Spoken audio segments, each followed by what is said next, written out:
What is happening YouTube? I'm back on our main playground, on the land of PU, as you can clearly see on the team preview. This time I introduce you a double perish trap team, supported by rather defensive oriented pokes, except Lionel of course, one of which does a massive amount of work today, but we will get to that. My opponent is a guy by the name of Bayrock. If the name sounds familiar to you, that's because I uploaded black and white battle against him. On his side, I don't think there's a single thing that I'm not afraid of, but at the same time none of his pokes can sweep me on its own, and in the end it turns out to be a close game. So without more spoiling, let's get this going. Seeing Armaldo on his team, I'm predicting it as a stealth for Grid. That is why I lead off with Markrow, one of my perish traps. I know it seems like a weird choice, but bear with me.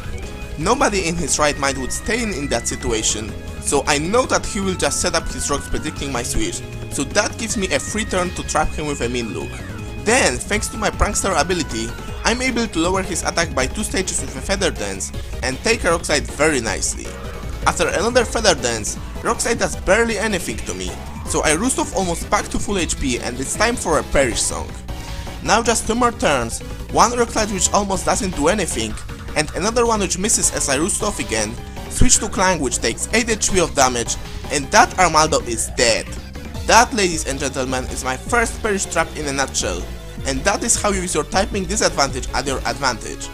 Anyway, he goes to Grand Bull, and afraid of close combat, I switch back to Markrow, because I don't want anything else on my team to take it.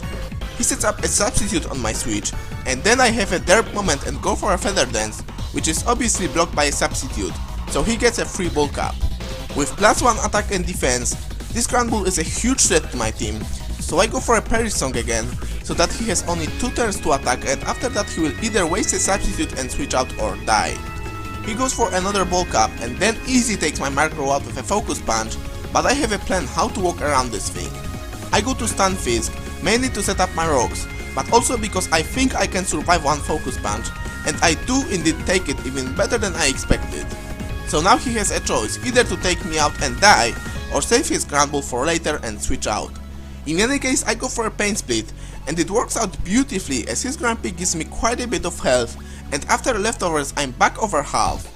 Now I decided that this is a good time to let my other perish trap do some work, so I switch to Smoocham.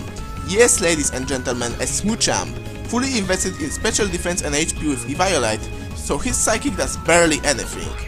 Unfortunately, he gets a special defense drop, which as you will see soon is gonna matter in the longer run. He shows me that he is carrying a Focus Blast as I trap him with a mean look. With a -1 special defense I won't be able to take 2 more of these, so I try wrestling off before I go for a Perish Song. He Thunderwaves me though, and I get paralyzed twice in a row, but then Hax's amount slightly evens out, because he misses the next Focus Blast and I finally get a rest off, so we are basically back to the square one, except he can't switch out. But then, to make up for that miss, he gets a critical hit right after, and doesn't miss a single Focus Blast, so unfortunately Smoocham gets hacked to death and doesn't do anything significant this time other than stalling most of his Focus Blast PPs and making the battle 8 turns longer than it should be. So knowing that he is running low on Focus Blasts, I switch back to Clank. He Thunderwaves me, which wouldn't matter because I do carry Rest and a Sleep Talk, but seeing how pitiful amount Charge Beam does, I realized that there is no point getting up to +6, especially that he still has Simisear, so I just go back to a Derp Cake and take it another Focus Blast very nicely. Now for some reason he decides to bring his Skuntank, so I recover a lot of HP with Pain Split. Then he taunts me, but with my rocks up and health above half, I just go for a Scald hoping to get a burn. So then he goes back to Grand Bull and Scald does just below 25%, so he feels safe to set up a substitute. Fortunately, I carry Discharge as well for that double status chance, and unlike Scald it's boosted by Stab, so it will actually always break his substitute. Now though I switch my attack back to Scald, predicting another switch to Raichu to get a Lightning Rod boost, and I'm right on the money.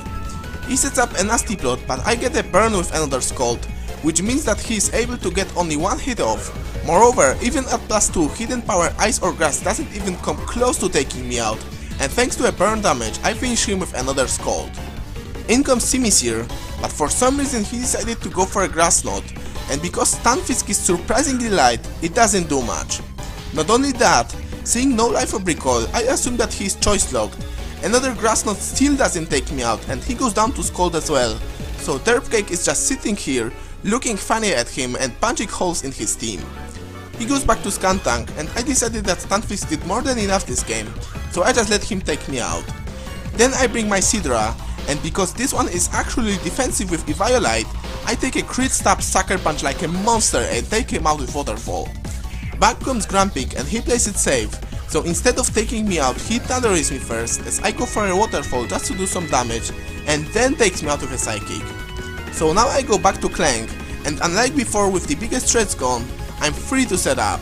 But of course, Hacks God still aren't done with me, and I keep getting fully paralyzed as he uses his last Focus Blast, but then because Psychic doesn't do anything to me, he decides to switch to Grand Ball.